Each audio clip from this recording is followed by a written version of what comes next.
Nous sommes le 13 mars 2022 à Volnovara. Je vous montre vite fait. Voilà, il y a des engins de l'armée ukrainienne qui sont juste derrière moi, qui ont été totalement détruits.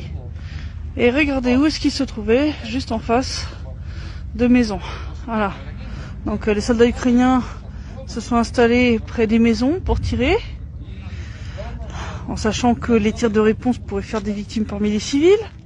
On a discuté avec le médecin principal de l'hôpital qui est derrière moi, qui nous a expliqué que les soldats ukrainiens avaient installé leurs engins sur le territoire de l'hôpital pour tirer sur la mise populaire de la RPD, en sachant pertinemment là aussi qu'il y aurait des tirs de réponse.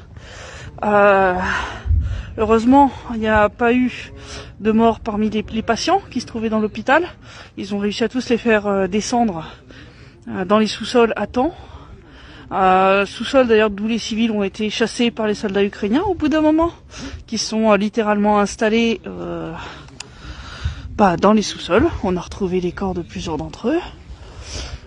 Donc voilà comment les soldats ukrainiens traitent la population civile des zones qu'elle occupe dans le Donbass. Voilà.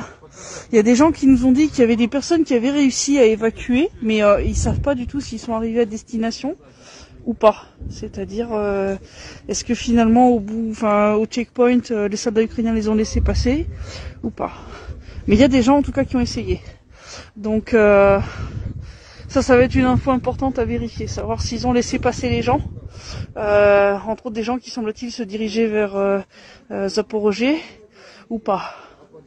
Voilà, donc c'est ça la situation, la ville elle est complètement dévastée, vous le voyez derrière moi, vous voyez l'état des maisons, il y en a qui sont complètement détruites, l'hôpital il est complètement ravagé, vous le voyez là derrière moi, l'hôpital il est foutu, les maisons derrière moi sont foutues, voilà, toutes ces maisons là.